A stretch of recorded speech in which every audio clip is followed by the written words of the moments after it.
La semaine dernière, les députés Guillaume Garot et Yannick Favennec ont pris leur bâton de pèlerin pour effectuer un tour de France et présenter leur projet de réforme de la santé. Au cœur de ce projet figure la régulation de l'installation des médecins que le député Garot a présenté sur notre antenne récemment. Pour Luc Duquesnel, président de la branche généraliste de la CSMF, Confédération des syndicats médicaux français, ce n'est pas forcément une bonne solution. Luc Duquesnel, bonjour.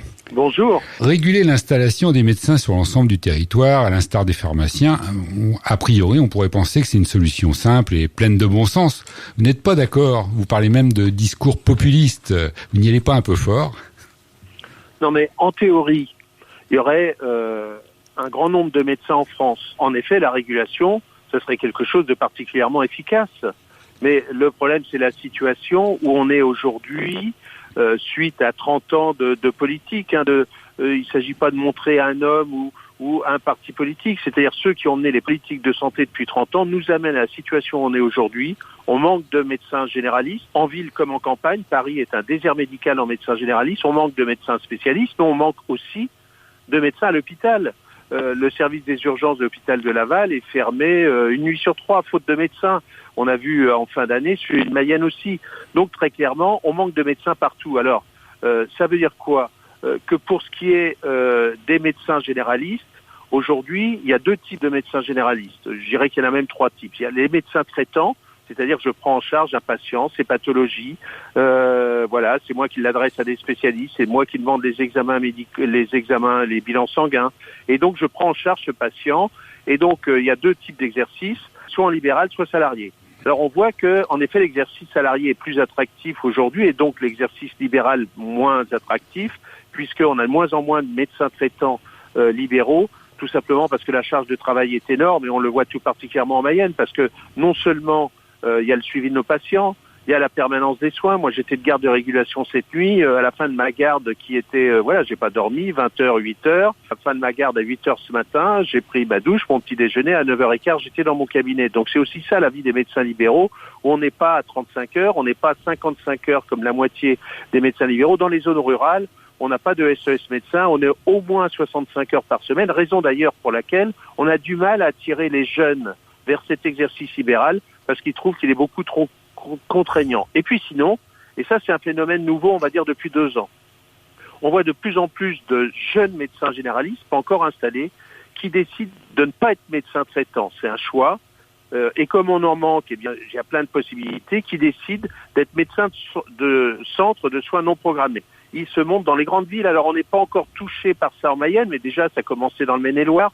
En Île-de-France, il y en a plein. Mais j'avais un confrère de Caen, à Hyères, ça vient de se monter. C'est-à-dire que je vais en exercice libéral. On crée un centre de soins non programmés à plusieurs médecins. Et là, j'ai quelqu'un qui a un bouton, quelqu'un qui a mal à la gorge, quelqu'un qui a une douleur au genou. Il vient, c'est juste un motif. On fait 6 à 8 consultations à l'heure. Et là, on n'a pas la charge du suivi de ces patients.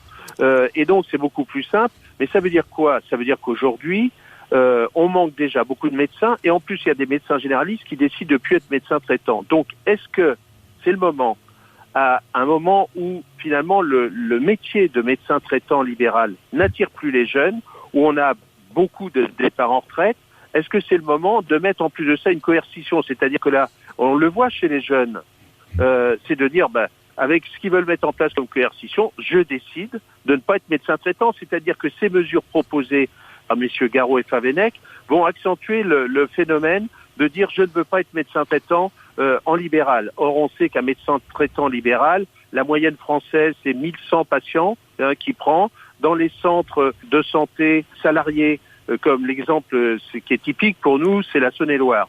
Le conseil départemental salarie 70 médecins. Médecins généralistes qui sont salariés, médecins traitants, médecins salariés. Ils prennent en charge chacun en moyenne 341 patients.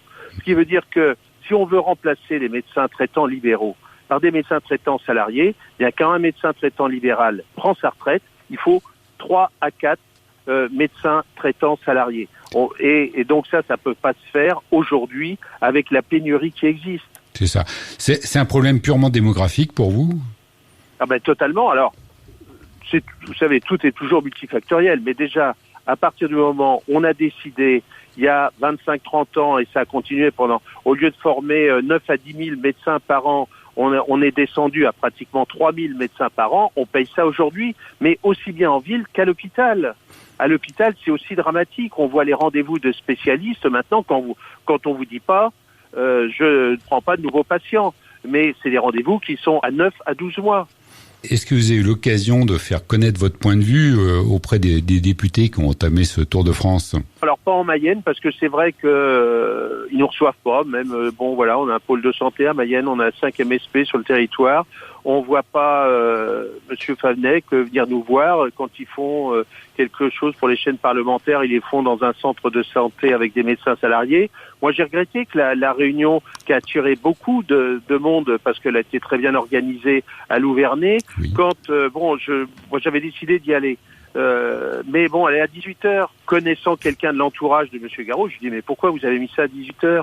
Mais il me dit c'est tout simplement pour à 18h les médecins ils sont dans leur cabinet jusqu'à 20h. Il me dit c'était pour pas avoir de médecin. On voit déjà que les échanges avec les élus, parce qu'il faut qu'on se parle ensemble. Il faut aussi que ces élus ils comprennent, comme la population souvent le sait, ils voient nos conditions d'exercice, comment on travaille, et que ces élus aussi, on a le sentiment qu'on donne de plus en plus et qu'on n'a pas la reconnaissance. Regardez ce qu'on a fait en 2020 pour le département de la Mayenne. Que les gens, un médecin traitant ou pas, on a mis en place 8 centres Covid dans le département, on a pris en charge toute la population atteinte du Covid. En 2021-2022, on a mis en place 8 centres de vaccination. On n'a jamais eu de reconnaissance vis-à-vis de tout ce qui a été fait par ces médecins libéraux, ce qui montre d'ailleurs une grande agilité à s'adapter à des crises sanitaires, aux besoins de santé de la population. Là, on est confronté en effet à ce problème de la démographie médicale. On a énormément de mal. On met des choses en place, mais qui sont difficiles. Regardez-moi avec une collègue qui est dans la MSP de Mayenne, il y a 10 mois, on décide de travailler avec un assistant médical. On n'est pas propriétaire des locaux, donc il faut faire des devis et tout. Les travaux, donc il y a 10 mois. Les travaux vont commencer la semaine prochaine. Or, on sait que travailler avec un assistant médical, ça permet de prendre en charge 10% de patients en plus. On embauche, j'ai appris ce matin qu'il y a une infirmière de pratique avancée libérale qui allait s'installer sur Évron. Nous, au pôle de santé de Mayenne, on en a salarié une. Les médecins et les autres professionnels, on a salarié une IPA, elle est à 600 patients. Donc on met des choses en place, mais finalement on a l'impression que ça n'intéresse pas nos élus et ceux dont on parle au niveau national et qui d'ailleurs font du mal à la Mayenne. Parce que quand je vois, vu mes responsabilités nationales, je rencontre les syndicats d'internes et tout, ils me disent tous, mais il y a une chose qui est sûre, c'est qu'on n'ira pas s'installer en Mayenne.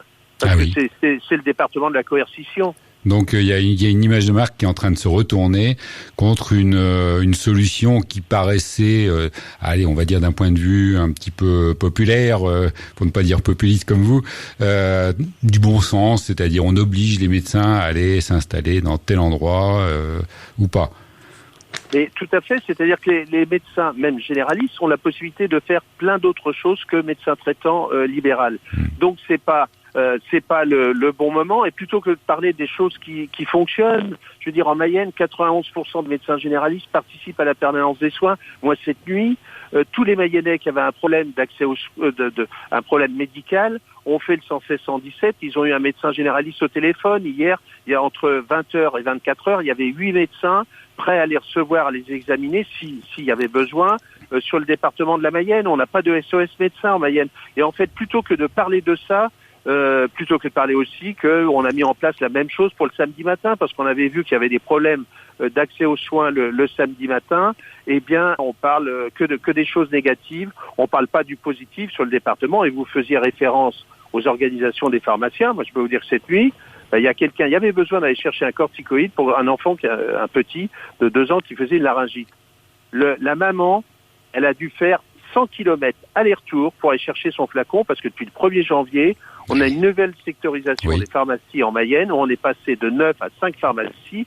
C'est une galère. Alors moi, je veux bien, je considère que c'est pas forcément exemplaire. L'accès aux soins, c'est aussi ça, parce qu'on parle de l'accès aux médecins, mais c'est aussi l'accès à se faire délivrer les médicaments prescrits par le médecin. Il y aurait d'autres solutions, à votre connaissance, pour lutter contre cette désertification médicale ? Bon, de toute façon, on sait, ça c'est les chiffres nationaux donnés par l'adresse, c'est le nombre de médecins va diminuer en France, et ça concerne aussi bien l'hôpital que la ville, jusqu'en 2035. Bon voilà, on doit innover dans nos organisations. si la moitié des médecins généralistes en Mayenne, voire un tiers, avaient un assistant médical temps plein niveau infirmière, les seuls Mayennais sans médecin traitant seraient ceux qui n'en veulent pas. On n'est pas des chefs d'entreprise, donc on a besoin d'être accompagnés pour ces innovations. Avec le président du conseil départemental, avec Olivier Richefou, on a créé une association qui s'appelle My Santé Lab, de façon à accompagner les médecins, mais aussi éventuellement, et pas seulement les généralistes, d'autres spécialistes, à innover dans leurs organisations de façon à améliorer la prise en charge, prendre en charge plus de patients sans travailler plus. On travaille de trop en Mayenne. Et c'est pour ça qu'on n'attire pas les jeunes aussi.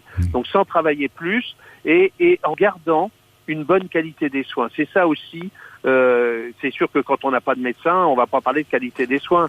En tout cas, tous ceux qui ont un médecin traitant en Mayenne, ils ont une bonne qualité des soins dans notre département. On va se quitter sur ces bonnes paroles, pleines d'espoir, en espérant que vous serez quand même entendus par les porteurs de la réforme, si cette réforme aboutit à un projet de loi.